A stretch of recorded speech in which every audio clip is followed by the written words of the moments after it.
पता चलेगा कानूनी लड़ाई भी लड़नी पड़ेगी। लेकिन राज्य में देश का राष्ट्रपति आदिवासी और यहाँ का मुख्यमंत्री आदिवासी, 28 को विधायक, 5 का सांसद, उसके बावजूद भी आदिवासियों का जो संवैधानिक लड़ाई, जो हक अधिकार है, जो भारतीय संविधान ने दिया है, उसका उल्लंघन हो रहा है। और इसके लिए ये तमाम आदिवासी सांसद, आदिवासी विधायक, आदिवासी मुख्यमंत्री और जो लोग चुप है, इसलिए इसका जिम्मेदार राज्य विधानमंडल का मुख्यमंत्री होता है हेमंत सोरेन का। 1 अक्टूबर को राज्य भर में पुतला दहन होगा,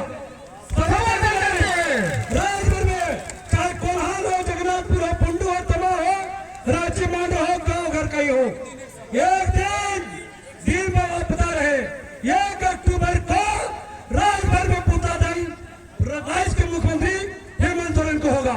हम इसलिए बोल रहे हैं कि राज्य में मुख्यमंत्री इस पर ध्यान नहीं दे रहे हैं, संज्ञान नहीं ले रहे हैं, इसे राज्य भर में इसका पुतला दहन होगा। तैयार है कि नहीं?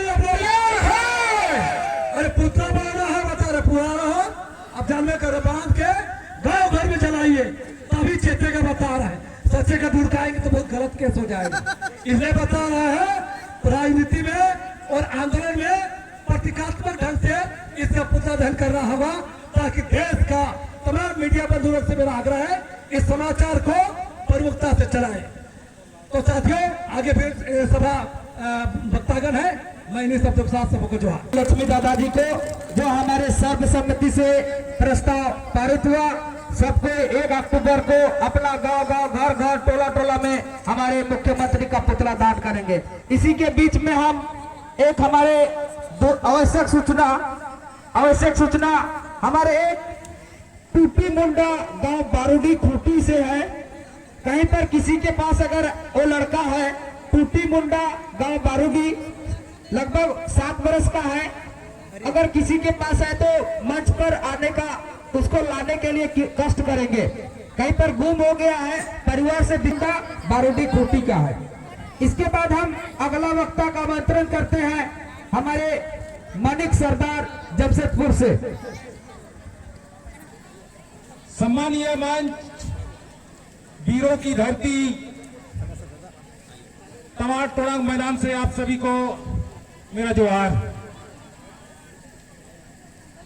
साथियों, इससे पूर्व में सभी वक्ताओं ने लगभग विस्तार से आप समझ बातें रख दिए हैं, फिर भी मैं आप सभी को जो बातें छूट गई है या जिस बात से हम लोग अवगत नहीं हो पा रहे हैं, वो चीज को आप सबके माध्यम में रिमाइंडर कराने के लिए मैं संक्षेप में 2 शब्द आप सबके बीच में रख रहा हूं।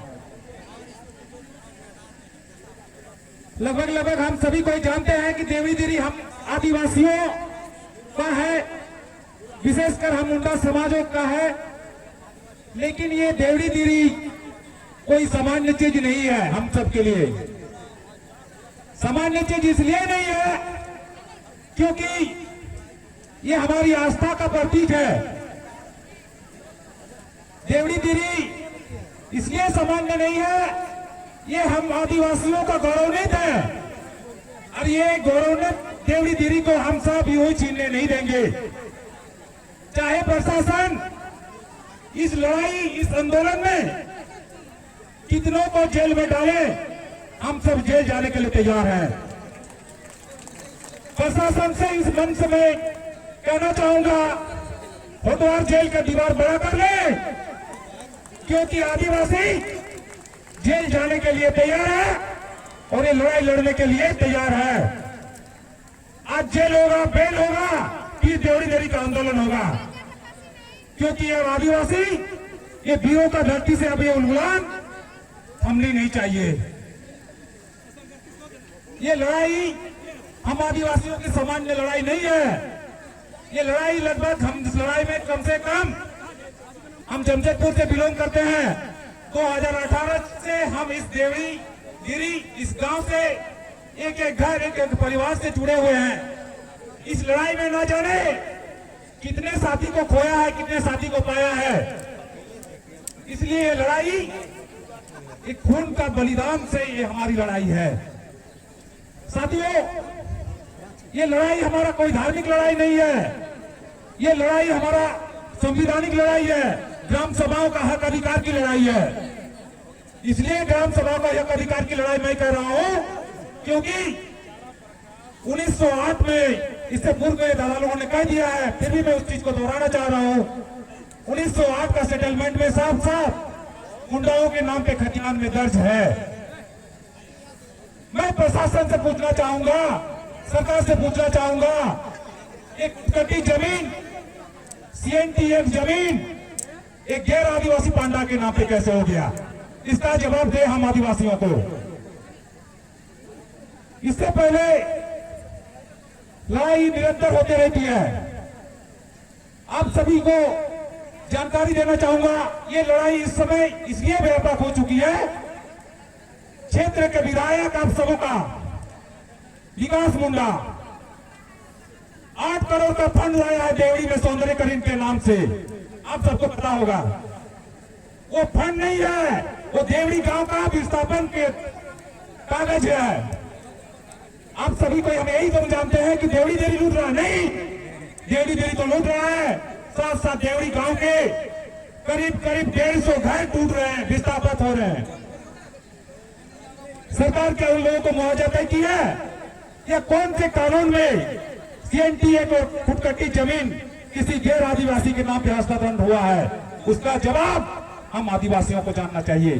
और प्रशासन इसका जवाब अगर नहीं देती है तो जो प्रस्ताव में हम सब पारित कर चुके हैं उस आधार पे, शेड्यूल आधार पे आप सभी का साथ और सहयोग की अपेक्षा ये मंच आप सबसे रखती है। ये लड़ाई यूं नहीं है, ये भीड़ नहीं है। हम बार बार कह रहे हैं, ये लड़ाई संवैधानिक लड़ाई है, कानूनी लड़ाई है।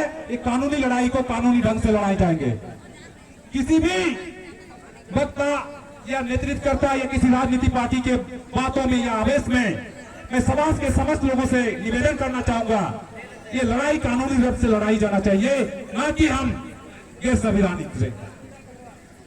आज हमारे दो बड़े दादा बड़ी दुख के साथ कहना पड़ रहा है, संघर्ष करते हुए देवड़ी देवी को बचाने के दरमियान जेल जा चुके हैं। लेकिन केस के बारे में हम थोड़ा सा जानकारी आप सबको देना चाहूंगा। इस संदर्भ में टोटल 19 लोगों का केस हो चुका है, उसमें दादा लोगों 2 आदमी का चालान हो चुका है। 16 लोग केस की बेल का प्रक्रिया में है, एक आदमी का हम सबको अभी तक हमारे नॉलेज में नहीं है। 16 लोगों का डेट अगला तारीख सिविल कोर्ट में हमारा 7 तारीख को है। उस दिन देखते हैं क्या होता है। जैसे ही होगा मीडिया के माध्यम से हो या इस मंच से माध्यम हो, आप सभी को हम सब अवगत कराएंगे। ये लड़ाई कानूनी भी होनी चाहिए और हमारी कागज कलम की भी लड़ाई होनी चाहिए। साथ ही साथ ये मंच दादा ने जो प्रस्ताव रखे हैं, मैं इस प्रस्ताव में कुछ इंक्लूड करना चाहूंगा। आज इस मंच से ही एक ठोस टीम की जरूरत है जो हमेशा सभी तरह से लड़ाई के लिए सक्षम हो। कुछ अभी वर्तमान में देवड़ी देवी जो टीम बनी है बहुत ही छोटा टीम है और बहुत कम समय में समाज के लोगों तक हमारी बात पहुंची है या नहीं पहुंची है, इसके लिए मैं क्षमा करती हूँ। और साथ ही साथ बहुत सारे वक्ता दूर दराज से आए हैं, मैं इस समिति का एक प्रमुख हिस्सा हूँ, इसलिए हो सके इस मंच से आप सबको बात रखने के लिए नहीं भी मिला हो तो उसके लिए मैं क्षमा करती हूँ। और हमारा संगठन और हमारा बैनर इसलिए क्षमा करती हूँ। मैं ज्यादा नहीं बोलूंगा साथी, तो विशेष बात है आप सबके समझ रखा हूँ। धन्यवाद, जोहार। बहुत बहुत धन्यवाद हूँ राजू मुंडा पेट्रोल संयोजक, राजू मुंडा पेट्रोल बोकारो। मैं पेटरवा प्रखंड बोकारो जिला से बिलोंग करता हूं और आज इस आदिवासी जन माँ बहने भाई बंधुओं लगभग 150 की संख्या में आए हुए हैं। तो मैं सबसे पहले आदिवासी युवाओं के लड़कों से कहना चाहता हूं कि आज जो हम लोग जो रैली निकाला है जन आक्रोश रैली, वो किसके लिए? देवड़ी देवी के लिए। लेकिन आज सबसे पहला है आपका शिक्षा। अगर हमारे पास शिक्षा नहीं है तो हम लड़ाई नहीं लड़ पाते हैं। दूसरी है हमारे युवा शक्ति का एक बिरसा सेना के अध्यक्ष दिनकर कच्छप को आमंत्रित करता हूँ जमशेदपुर। बिरसा सेना के अध्यक्ष हमारे दिनकर कश्यप जी आएंगे जमशेदपुर से और संक्षिप्त में जन आक्रोश महासभा को संबोधित करेंगे।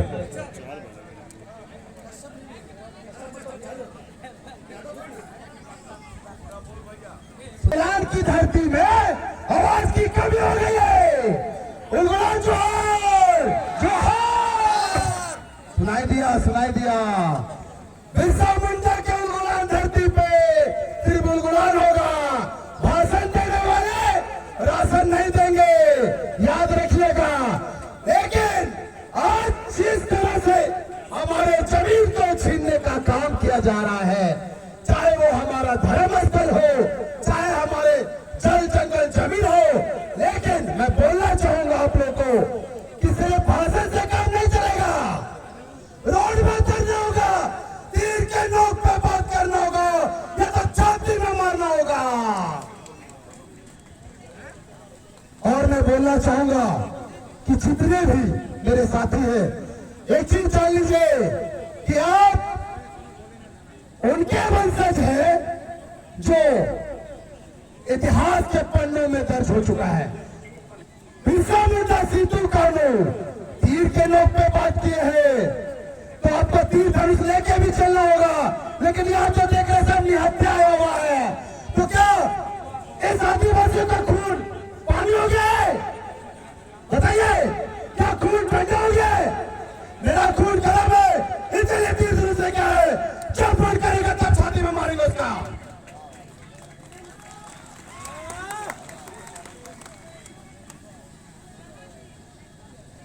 और मैं बोलना चाहूंगा, ये पंडा अंडा और विकास मुंडा है ना, यही है ना नाम? तो ये तो बात बताइए, अरे पंडा का कौन सा बाप उलगुलान किया? अरे पंडा का कौन सा बाप भूल किया? कहीं पे नाम दर्ज है? कहीं दर्ज नहीं है, तो फिर क्यों नहीं उखाड़ के फेंकते हैं? अरे यही चीज तो बहुत भूल रहा था राधा कृष्ण मुंडा और पूर्णचंद्र मुंडा कि तुम मेरा बाप का जमीन है, तुम मेरा बाप है। ग्राम सभा बोला था कि ग्राम सभा का ताकत है, हम अपना ग्राम सभा में बात रखते हैं। तो तुम्हारा क्या चल रहा है? तुम्हारा बाप चाचा का जमीन में बैठ के बात करे, लेकिन प्रशासन बीच चौराहे में अरेस्ट करते हैं और फिर एक क्रिमिनल की तरह, एक आतंकवादी की तरह। अरे हम इस देश के मालिक हैं, ये देश को बनाने वाले आदिवासी है। और आज आदिवासी देख लीजिए निहत्था खड़ा बैठा हुआ है। अरे कितना लोग हथियार लेके आए हो, अपना औजार लेके आए हो? कोई नहीं, निहत्था आए हो। तो कैसे तुम बनोगे आदिवासी? कैसे बनोगे तुम आदिवासी? और एक चीज मैं लास्ट में बोलना चाहूंगा कि हमारा आंदोलन इसलिए खत्म होता है कि हमने सरकार के हर चीजों को स्वीकार किया है। 1 रुपया किलो चावल में घर चलाओगे तो आंदोलन कहां से टिकेगा? हराम का खाने को मिलेगा तो सरकार के खिलाफ कौन बोलेगा? कौन बोलेगा? क्या सीधो का भी बिरसा मुंडा 1 रुपया किलो चावल खाया था? मधुरा मुंडा 1 रुपया किलो चावल खाया था? निकलो घर से और छाती में तीर मारो सालों को, सीधा छाती में। और यही जो उलगुलान फूकेंगे, और वो आज जो हमारे अगवागन राधे कृष्ण मुंडा और पूर्णचंद्र मुंडा जो जेल में है, वो प्रतीक है कि वो लोग बिरसा मुंडा के वंशज है, इसलिए जेल में गए हैं। सभी को जोहार।